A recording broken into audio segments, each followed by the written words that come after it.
छात्रों नमस्कार। अपन बात कर रहे थे हिंदी व्याकरण के विविध पहलुओं पर। आज अपन बात करते हैं छंद।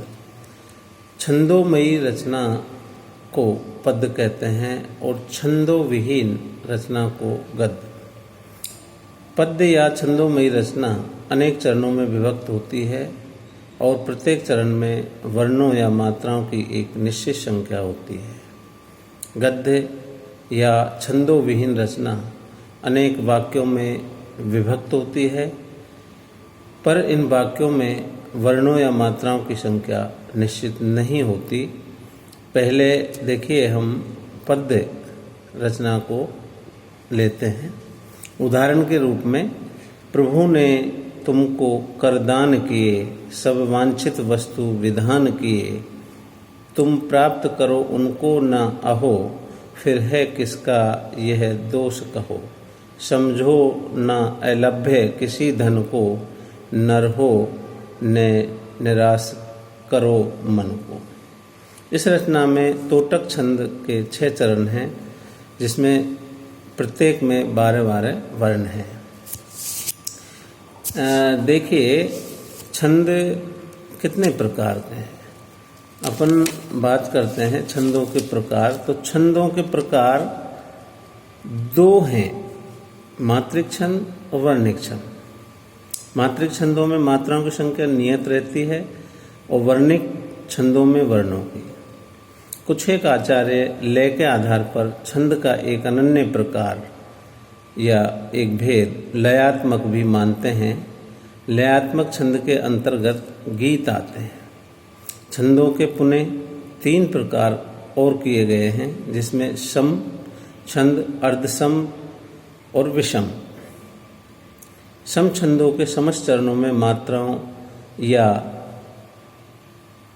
वर्णों की संख्या बराबर होती है, जिसमें चौपाई और वंशस्थ को अपन ले सकते हैं। अर्धसम छंदों के 2-2 चरणों में मात्राओं या वर्णों की संख्या बराबर होती है, जैसे दोहा और वियोगनी छंद। वर्णिक जो छंद सम या अर्धसम नहीं होते उन्हें विषम छंद कहते हैं। 4 से अधिक 6 आदि चरणों वाले छंदों को भी विषम छंद कहा जाता है, जैसे छप्पे और कुंडलिया। वर्णिक छंदों के 2 और भी प्रकार होते हैं, जिसमें गणबद्ध और मुक्तक। गणबद्ध छंदों के चरणों में वर्ण और साथ ही गण दोनों की संख्या नियत रहती है, जैसे इंद्र, वज्रा, वंशस्थ, दूर्त विलंबित, मंदाक्रांता, सवैया आदि। मुक्तक छंदों के चरणों में केवल वर्णों की संख्या नियत रहती है। गणों या लघु गुरु का कोई नियम नहीं होता है, जैसे मनहरण, कवित्त और अनुष्टुप आदि। 32 से कम मात्राओं के और 26 से कम वर्णों के छंद साधारण कहलाते हैं।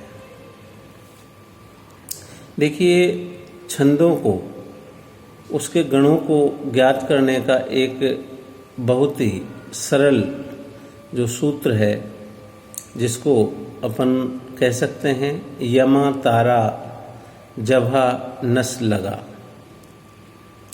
तो इस सूत्र से हम आसानी से छंदों के बारे में उनके निश्चित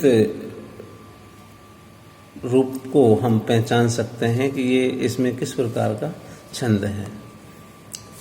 आगे अपन देखते हैं कि छंद मात्रिक, वर्णिक और लयात्मक, जिसको गीतिकाव्य कहते हैं। मात्रिक को भी सम, अर्धसम, विषम में बांट दिया है। वर्णिक को गणबद्ध और मुक्तक, सम, अर्धसम, विषम, उसमें भी वर्णिक में उसी ठीक प्रकार से हैं। तो इसमें विशेष रूप से, जैसे हम चौपाई को लेते हैं, तो चौपाई इसके प्रत्येक चरण में 16 मात्रा हैं। अंत में गुरु लघु ना हो चौपाई के अंत में एक मात्रा बढ़ाने से चौपाई बन जाती है। जैसे सुनी सजनी सोहे सुत बड़भागी, जो पितु मात वचन अनुरागी। तने मात पितु तोखन हारा, दुर्लभ जननी सकल संसार। ये चौपाई है जिसको इसमें बताया है कि प्रत्येक चरण में 16 मात्राएं हैं, अंत में गुरु लघु ना हो। दूसरा अपन देखते हैं एक हरि गीति का छंद है। प्रत्येक चरण में इसमें 28 मात्राएं हैं, जिसमें 16-12 पर यति होती है। अंत में लघु गुरु। गीतिका के आरंभ में 2 मात्राएं जोड़ने से हरि गीतिका बन जाता है। जैसे संसार की समर स्थली में धीरता धारण करो, चलते हुए निज इष्ट पथ पर संकटों से मत डरो। जीते हुए भी मृतक सम रह कर न केवल दिन भरो, वर वीर बनकर आप अपनी विघ्न बाधाएं हरो।